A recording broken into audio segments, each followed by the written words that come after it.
નમસ્કાર મિત્રો, education with Jignesh સેલમાં તમારું સ્વાગત છે અને હું છું જિગ્નેશ. મિત્રો, વિદ્યા સહાયક ભરતી 2026 માટે વેબસાઇટ જે છે DPE ગુજરાતે ચાલુ થઈ ગઈ છે અને એનો નવો લુક જે છે એ પ્રમાણેનો છે. તો નવા લુક સાથે વેબસાઇટ શરૂ થઈ ગઈ છે અને સાથે સાથે ફોર્મ ભરવાની પ્રોસેસ જે પણ એ પણ શરૂ થઈ ગઈ છે. તો તમે જ્યારે પણ વેબસાઇટ તમે ખોલશો તો આ પ્રકારનું જે છે એનો હોમ પેજ તમને જોવા મળશે. DPE ગુજરાતમાં ગુજરાતી માધ્યમ પર સિલેક્ટ કરશો એટલે આ પ્રકારની વેબસાઇટ જે છે એ ખુલશે અને અહીંયા બે બાજુ બટન આપેલા છે, રજિસ્ટર અને એપ્લિકેન્ટ લોગિન. તો સૌ પહેલાં જે છે આપણે ત્યાં રજિસ્ટર કરવું પડે છે અને રજિસ્ટર કર્યા પછી એ ફોર્મ ભરવાનું અને બધી પ્રોસેસ જે થતી હોય છે.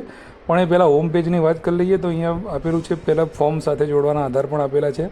તો નવા આધારો ફોર્મ સાથે જોડવાનું જે આપણને આપેલું છે એ આપણે જોઈ લઈએ કે કઈ કઈ વસ્તુ અહીંયા જે છે એ આપણને બતાવેલી છે. તો એમાં છે અહીંયા જે પ્રમાણે આગળ કીધું શાળા છોડ્યાનું પ્રમાણપત્ર છે, જાતિ અંગેનો દાખલો જે છે SC ST SCBC માટે, EWS જે SCBC માટે પછી જે નોન ક્રિમિનલ સર્ટી હોય છે એની વાત છે. EWSનું પ્રમાણપત્ર EWSવાળા માટે છે. પછી PH કેટેગરીવાળામાં જે સૈનિકવાળા આ બધી જે પહેલાં જે 2 નંબરથી લઈ અને 6 નંબરનું જે લાગુ પડતું હોય એ તમારે આપવાનું થાય છે. 7મા નંબરમાં HSC એટલે કે 12માની માર્કશીટ, 12માનું ટ્રાયલ, ટેટ 1ની માર્કશીટ, સ્નાતકની માર્કશીટ તમામ સેમેસ્ટરની, સ્નાતકનું ડિગ્રી સર્ટિફિકેટ, સ્નાતકનું ટ્રાયલ સર્ટિફિકેટ, PTC અને DLEDની માર્કશીટો, PTC DLEDનું ટ્રાયલ સર્ટિફિકેટ અને તમે જે કોલેજમાંથી PTC કે DLED કરેલું હોય એની NCT માન્યતા પ્રમાણપત્ર. બરાબર, ઘણા મિત્રોને ટ્રાયલ અને NCT ભેગું હોય છે તો એ પણ બંનેની અંદર અલગ અલગ સેપરેટ રીતે તમારે અપલોડ કરવાનું રહેશે. અને ચાલુ વિદ્યા સહાયક 1 થી 5માં નોકરી કરતા હોય તો ઓર્ડરની નકલ છે, NOCની નકલ છે અને કોઈ વિધવા ઉમેદવાર હોય તો સક્ષમ અધિકારીનું વિધવા અંગેનું પ્રમાણપત્ર અને પુનઃ લગ્ન નથી કર્યા એનું સોગંદનામું પણ રજૂ કરવાનું રહેશે. અન્યમાં બીજું કોઈ ડોક્યુમેન્ટ તમે તો અપલોડ કરી શકો છો. તો અહીંયા નોંધ નીચે લખેલી છે કે ઉમેદવારોએ હાર્ડ કોપી સાથે ઉપરોક્ત દર્શાવેલ પૈકી લાગુ પડતા આધારો અને પ્રમાણપત્રો ઉપર ફોન નંબર આપી અરજીપત્રક સાથે ક્રમમાં જોડવાના રહેશે. બરાબર, તો જે પણ ક્રમમાં આપેલા છે એ પ્રમાણે જોડીને તમારે સ્વીકાર કેન્દ્ર ઉપર જવાનું થાય છે. અને ખાસ વાત કરીએ કે વયમર્યાદાની, તો વયમર્યાદા વધી છે કે કેમ, તો વયમર્યાદામાં કોઈ પણ પ્રકારનો વધારો કરવામાં આવ્યો નથી. અહીંયા વયમર્યાદાનો ચાર્ટ જે છે આપેલો છે. તો ઓપન કેટેગરીનો જો ઉમેદવાર હોય એમનો જે જન્મ તારીખ જે છે 25/4/1993થી 24/4/2008ની વચ્ચે હશે, એટલે કે 18 થી 33 વર્ષ સુધીના, તો ઓપન કેટેગરીના પુરુષ જે છે એ ફોર્મ ભરી શકે છે. બરાબર, બિન અનામત મહિલાની વાત છે તો 18 થી 38 વર્ષ સુધી જે છે એ મહિલા કેટેગરી જે છે બિન અનામત એટલે કે ઓપન કેટેગરીની મહિલાઓ 25/4/1988થી 24/4/2008 સુધીમાં જે છે જન્મ તારીખ હોય તો બિન અનામત મહિલામાં એટલે કે ફોર્મ ભરી શકે છે.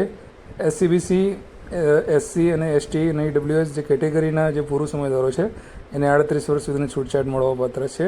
તો જો તમારી જન્મ તારીખ 25/4/1988થી 24/4/2008 સુધીની વચ્ચે હોય તો તમે કેટેગરીનો લાભ મેળવી શકો છો પુરુષ ઉમેદવારો માટે. કેટેગરીનો લાભ મેળવવા માટે મહિલા ઉમેદવારોની જન્મ તારીખ જે છે એ 25/4/1983થી 24/4/2008 સુધી એટલે કે 18 થી 43 વર્ષ સુધીની વયમર્યાદા કેટેગરીની મહિલાઓને આપવામાં આવે છે. બરાબર છે. PH કેટેગરીમાં 18 થી 43 વર્ષ, PH બિન અનામત મહિલાની વાત કરીએ તો 18 થી 45 વર્ષ, પછી PH કેટેગરીવાળા હોય પુરુષ તો 18 થી 45 અને શારીરિક ખોડખાપણવાળા મહિલા હોય કેટેગરીવાળા તો 18 થી 45.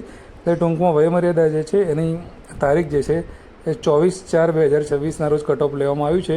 અને જે પણ અહીંયા લાયકાતો બધું જે રહ્યું એ તમામ તારીખ જે છે 24/4/2026ને ધ્યાનમાં લેવામાં આવશે. એટલે 24/4/26 સુધીમાં તમારી જે ઉંમર જે છે એ પ્રમાણે થવી જોઈએ. અને અગાઉ જે મર્યાદા બાબતે હતી એ જ વય મર્યાદા છે, એમાં કોઈ પણ પ્રકારનો ફેરફાર કરવામાં આવેલો છે નહીં.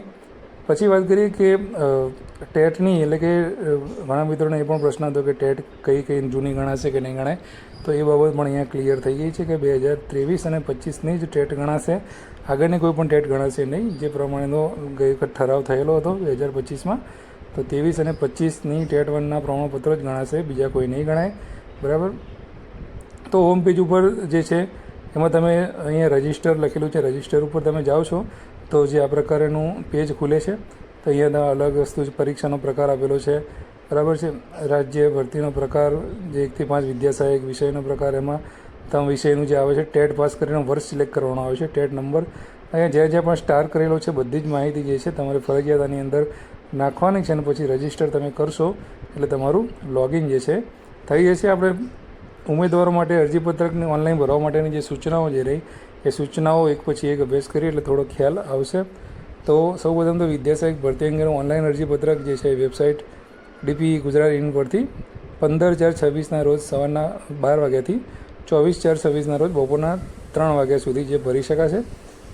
અરજીપત્રક ભરતા પહેલાં વેબસાઇટ ઉપર મૂકવામાં આવેલ ઉમેદવારો માટેની સૂચનાઓ અ-બ-નો સરકારશ્રીના ભરતી સંબંધિત ઠરાવો, જાહેરનામા અને પરિપત્રો તથા અન્ય સૂચનાઓનો કાળજીપૂર્વક અભ્યાસ કરવાનો રહેશે. એટલે કે વેબસાઇટ ઉપર વિગતવાર જાહેરાત આપેલી છે એ તમે વ્યવસ્થિત વાંચી લેવાની. ઉમેદવારોએ સૌથી પહેલાં રજિસ્ટ્રેશન લિંક ઉપરથી પોતાની ટેટ પરીક્ષા સહિતની વિગતો ભરીને રજિસ્ટ્રેશન કરવાનું રહેશે અને ત્યારબાદ લોગિન થયેથી અરજીપત્રક ખુલશે. બરાબર છે. પહેલાં રજિસ્ટ્રેશન કરી નાખવાનું છે. રજિસ્ટ્રેશન કર્યા પછી તમારે લોગિનવાળા ઓપ્શનમાં જઈને લોગિન કરશો એટલે તમારું અરજીપત્રક ખુલવાનું છે એમાં. અને ઓનલાઈન જે અરજીપત્રકના અલગ અલગ જે કોલમ આપેલી છે એ કોલમની અંદર અરજીપત્રક ભરવાનું છે અને પછી સેવ કરવાનું રહેશે. જે પણ માહિતી તમારી અલગ અલગ ડિગ્રીના ટકાવારી, જન્મ તારીખ, બરાબર, જાતિ પ્રમાણપત્રનો નંબર, આ બધું અલગ અલગ વસ્તુ બધી આપેલી હશે. વ્યવસ્થિત શાંતિથી ભરવાનું છે અને ત્યારબાદ જે છે એને ઓનલાઈન સેવ કરી દેવાનું છે. એ અરજીપત્રક તમે સેવ કરશો એટલે પછી તમારા તમામ આધાર પુરાવાઓ ઓનલાઈન અપલોડ કરવાના રહેશે. બરાબર. એટલે 1 બાય 1 આધાર પુરાવાની સામે PDF જે છે એ તમારે ઓપન કરી અને ત્યાં અપલોડ કરવાની રહેશે.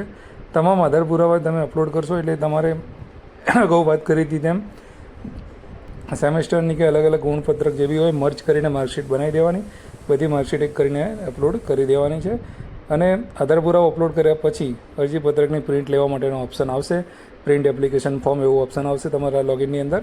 એટલે તમારે જે છે એ અરજીપત્રકની પ્રિન્ટ મેળવી લેવાની રહેશે. આ ઓનલાઈન ભરેલું ફોર્મ જે છે પોર્ટલ ઉપર સેવ કરતાં પહેલાં તે માહિતી ઓનલાઈન ચકાસી લેવી અને ભરેલા ફોર્મમાં કોઈપણ ફેરફાર કરવો હોય તો કરી લેવો. એકવાર સ્વીકાર કેન્દ્ર કક્ષાએ અરજીપત્રક ફાઇનલ સબમિટ થયા બાદ તેમાં સુધારો કરી શકાશે નહીં. આપણે જે પણ ફોર્મ ભરીએ છીએ એ સબમિટ કરીએ છીએ પછી એની અંદર તમારે કોઈ સુધારો કરવો હોય તો પણ તમે ફરીથી લોગિન કરીને સુધારો કરી શકો છો. પણ તમે સ્વીકાર કેન્દ્ર પર જમા કરાવી દો છો અને એ લોકો ફાઇનલ સબમિટ કરી નાખે છે તો પછી એની અંદર કોઈ સુધારો થઈ શકતો નથી.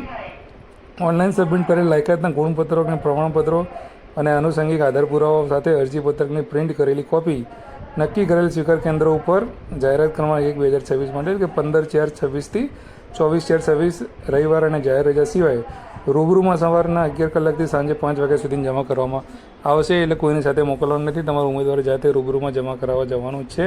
24 તારીખે સાંજે 5 વાગ્યા સુધી જમા કરી શકો છો. બરાબર. પ્રિન્ટ કરેલા ફોર્મમાં કોઈપણ જાતનો સુધારો વધારો કે ચેક કરેલા ફોર્મ જે છે એ સ્વીકારવામાં નહીં આવે. અને જિલ્લા કક્ષાએ ફાઇનલ સબમિટ થયા બાદ જો કોઈ સુધારો કરવાની જરૂર જણાય તો કામચલાઉ મેરિટ યાદી પ્રસિદ્ધ થયા બાદ ક્ષતિ સુધારણામાં જ્યારે આવે છે, બરાબર, વાંધા અરજી, એ ટાઈમે તમે કંઈક સુધારો એની અંદર કરી શકો છો. સ્વીકાર કેન્દ્રોની યાદી જે છે એ વેબસાઇટ ઉપર મૂકેલી જ છે. અને અરજીપત્રની હાર્ડ કોપી જે છે એને નક્કી કરેલ સ્વીકાર કેન્દ્ર ઉપર જરૂરી અસલ પ્રમાણપત્રો સાથે ચકાસણી કરાવી ફાઇનલ સબમિટ કરાવવાનું રહેશે. અને જિલ્લા સ્વીકાર કેન્દ્ર પર ફાઇનલ સબમિટ થયા સિવાયનું કોઈ પણ અરજીપત્રક ગ્રાહ્ય રાખવામાં આવશે નહીં. એટલે કે ત્યાં તમારે ફરજિયાત જમા કરાવવાનું છે અને ફી ભરવાની છે. ફી ભરીને તમને પહોંચ આપશે. એ પહોંચ તમારે સાચવીને રાખવાની છે. ત્યાં રૂબરૂમાં જઈને જ અરજીપત્રક આપવાનું છે. કાર્યાલય, ભરતી કાર્યાલય કે કોઈ જગ્યાએ જે છે એ મેળવવાનું નથી. તમે કોઈ પણ જિલ્લામાંથી ફોર્મ ભરી શકો છો, એટલે કે સબમિટ કરાવી શકો છો. તમે જે જિલ્લામાં હાલ રહેતા હોય, તમે નજીક કોઈ પણ સ્વીકાર કેન્દ્ર પડતું હોય તો ત્યાં જઈને પણ તમારું ફોર્મ સબમિટ કરાવી શકો છો. તો આથી મોટી માહિતી વિડીયોમાં તમને આપી છે.